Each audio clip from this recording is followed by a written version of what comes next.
Hey guys, this is Algebra 2. We are looking at section 3.2, which is solving systems algebraically. Last lesson we looked at how to solve them by graphing. Today we're going to look at them when graphing is not an option. Still trying to find the intersection of the two lines, still trying to find the x and y values that satisfy all the equations, but doing so without an actual visual graph. If you remember, our biblical integration for this unit is John 3:16, talking about Jesus being the one and only Son and the one way and the one truth and the one life, and solutions to systems of equations have that one answer. Our lesson objective for today is this: you, the student, will solve systems of linear equations algebraically by substitution and elimination, still trying to do the same thing just without a graph to do it.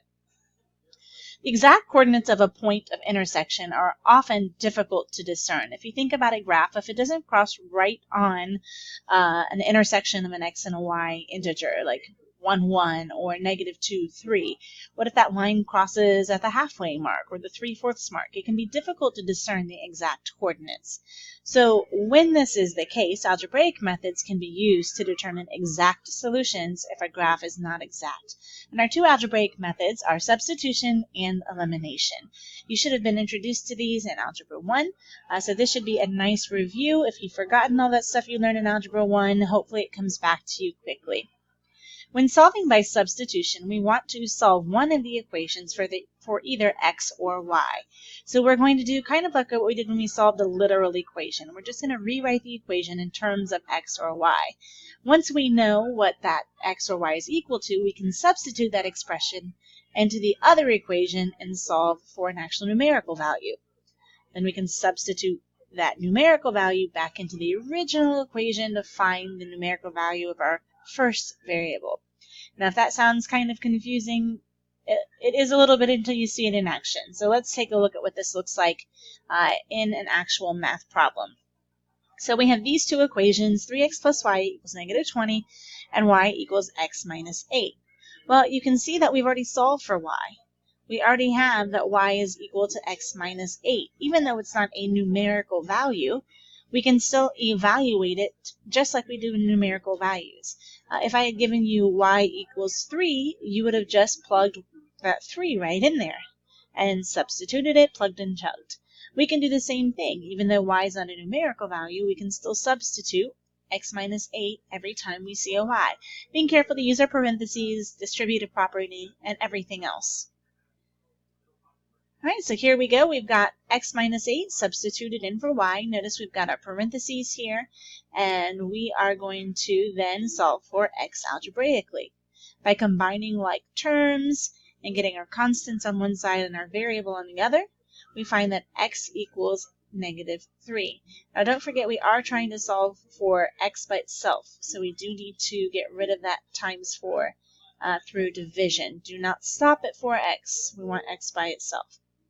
Okay, once we find out that x equals -3, well, now we know a numerical value for x, so we can plug it back into this original equation here and solve for y. Or we can plug it into our second equation and solve for y. Either one, we're going to substitute it in, plug and chug, and we find that the numerical value of y is -11. If we were to take this x and this y value and substitute those back in, we should get two true equations. So our point of intersection is -3, -11. That is the x and y value that will work for both of these equations. All right, try to solve this one through substitution. If you'll notice, this time we don't have an equation that's already written for us in terms of x or y, so we're going to have to take one of these equations and rewrite it in terms of x and y. Let's take this first one because the y is already by itself with no coefficient in front of it, no number in front of it. Let's rewrite that in terms of y, and we find that y equals 2x minus 8. Well, now that we know what y is, we can substitute it into the second equation. Can't sub it into the first one that we just rewrote. We would just get the same thing. So let's sub it into the second equation and get 4x plus 3y and substitute that y as 2x minus 8. We'll then use the distributive property and everything we know about algebra here, even though all the steps are not shown, to simplify that and solve for x, and we get x equals 13/5. Now looking at that, that would be difficult to determine by a graph. So solving by substitution helps us find that precise number that graphing can't give us. Once we know that x equals 13 over 5, we can sub that in wherever there's an x. So here we've got that subbed in and solve for y, and we find out that y equals negative 14/5. Again, this would have been difficult to find on a graph, so substitution allows us to find precise values here. The other algebraic method that we can use is solving by elimination, which allows us to add or subtract the equations to eliminate one of the variables. In elimination, we line up our two equations one on top of the other.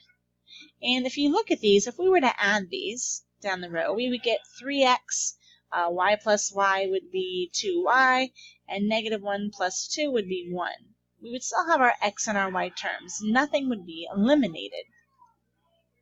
However, if we subtract and we take x minus 2x, we would get negative x, and y minus y, the y would be eliminated, and negative 1 minus 2, negative 3, our y's would be eliminated, and we have negative x equals negative 3, or just x equals 3.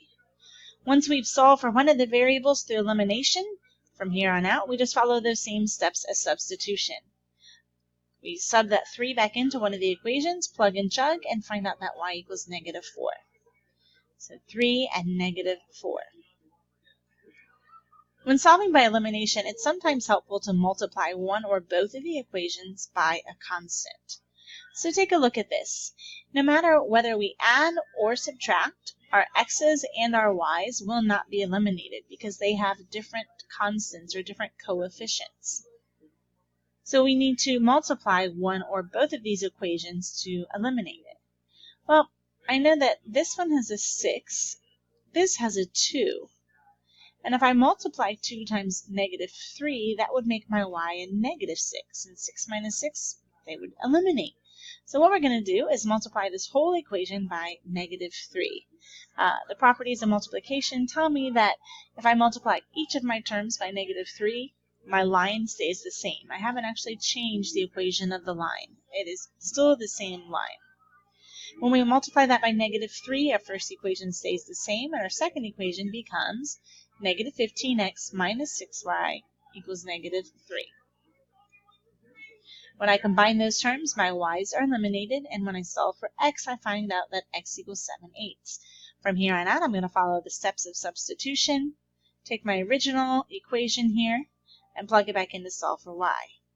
Another thing I could have done is multiply this first equation by 5, which would make that a 35x, and multiply my second equation by negative 7, which would have made that a negative 35x. I could have changed both of my equations by multiplying and eliminated my x's. Doing it that way, I would have found that y equals negative 27 over 16. I could have then plugged that in for an x value, substituted that in, plugged and chugged, and found the x value.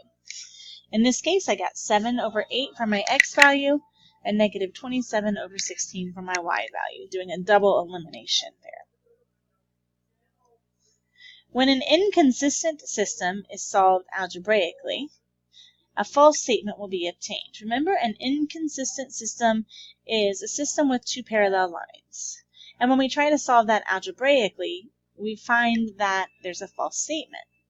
The graphs are parallel lines, like we just said, and they have different y-intercepts. When a dependent consistent system is solved algebraically, a true statement with no variables will be obtained.